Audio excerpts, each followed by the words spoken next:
Predicting your behavior with an absolute accuracy has been Google's quest for 2 decades. If they can do that, they can generate endless streams of money from advertisers and anyone else who is willing to pay for exploiting such power. How much are they able to follow you across the internet? Well, the reality is that Google's surveillance has no limits.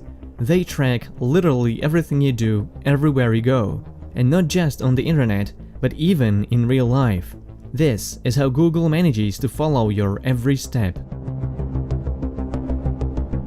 In China, Google has been secretly developing a covered version of Google Search in order to enter the vast Chinese market. At the request of the Chinese government, Google will link users' mobile phone numbers to the search terms they've used. This is to help the government to crack down on dissidents and activists and become more efficient overall at censoring the internet. This was revealed just last month, and it may come as a shock to Western audience that Google would rather choose to be implicit in human rights abuse with the Chinese government than be principled and lose profit.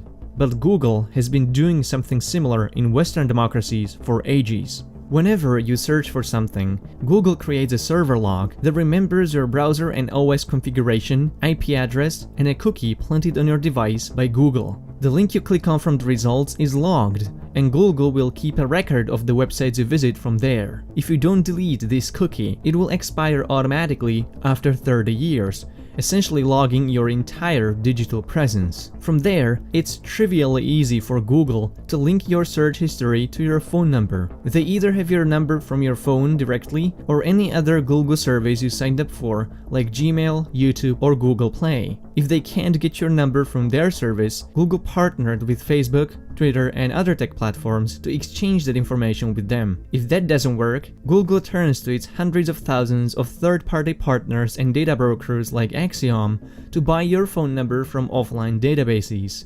Thanks to Ed Snowden, we know that all Google servers are tapped by intelligence agencies in the US and other Five Eyes countries, which include UK, Canada, Australia, and New Zealand. The US National Security Agency then keeps a copy of your search history tied back to your phone number forever in their data centers.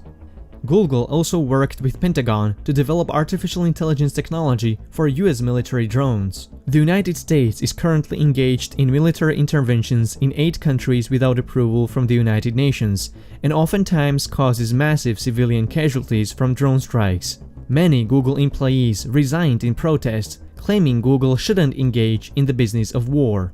Google surveillance has dramatic real-life implications on human rights, whether it's in China or the United States. It's a political power that few politicians can resist. If you signed up for Gmail, you didn't just give up your phone number, but some precious information that is unique to your biology. Ever since Gmail came to existence, Google has been actively scanning your emails for keywords to expose you to more ads in your inbox. But Google also used your private emails to study your writing style and the way you type.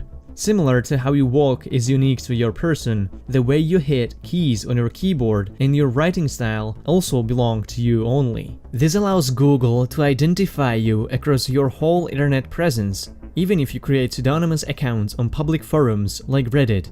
In 2017, Google promised to stop active scanning of Gmail messages, but it was revealed that Google continues to let third-party app developers that use Gmail to scan users' private emails. It would often be the case that employees of Google and its partners ended up manually reading your emails for further unspecified purposes, but mostly for security, app development, and advertising. These third parties are even allowed to further share your emails to their partners and thus multiplying the amount of copies. If you ever deleted your email or even your entire Gmail account, Google visually fulfills your request, but residual copies are kept in their offline backup systems indefinitely. Google doesn't go after the third-party developers to delete their copies of your emails. Your private emails thus remain copied and stored in data centers across the globe with unknown security and no oversight.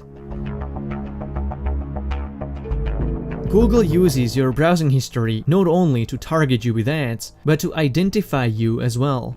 They only need snippets of your browsing record to be able to determine your identity on the web. Google tracks your browsing history through AdSense, DoubleClick, and various other advertising and tracking scripts that belong to the company. Even Google Plus share plugins on websites are used to track users even if they logged off or never used Google Plus, similar to how Facebook tracks browsing history through like and share plugins. Where cookies don't work, Google uses your unique advertising ID that is assigned to every Android device by default.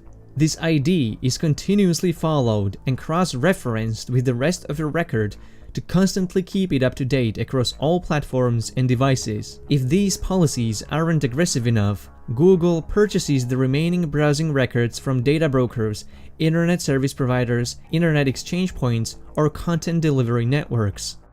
Google really wants to know where you go, so much so that it keeps tracking your location even when you tell it not to. First time Google was caught tracking users' location on their Android phones and tablets was through triangulation of nearby cell towers servicing users' devices. This information was collected even when users turned off location services, never inserted a SIM card in their phone, or even after factory reset. There was no way for users to opt out. Google said this collection was put in place to improve message delivery, which wasn't really clear how that could work. Nonetheless, Google promised to turn this feature off and stop collecting location data for users who turn off location services. That was a lie. Even with location history turned off, Google can use any app activity to keep a minute-by-minute record of your location, but you wouldn't have any visual way to find out about it. To confuse users, Google hid the option to turn off this location under Web and App Activity settings, where this kind of collection would not be expected by an average user. This year is a big milestone for Google. 40% of global ad spending is expected to take place online, outspending TV advertising by $40 billion. Google achieved dominance in digital advertising thanks to their focus, commitment, and sheer fucking will. The will to know about every single step you make. Google is able to attract advertisers thanks to their ability to profile records of your entire activity on the web.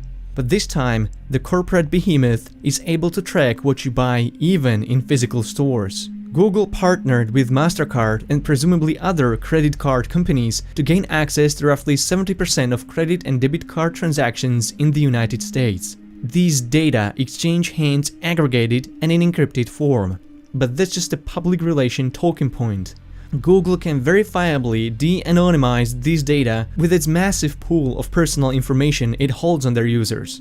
By constantly tracking users' location, Google can correlate when users saw an online ad and walked into a store to buy it, almost entirely irrespective of how much time has passed between the two events. Digital profiles in Google's databases contain very detailed information about users' likes, preferences, interests, and private thoughts.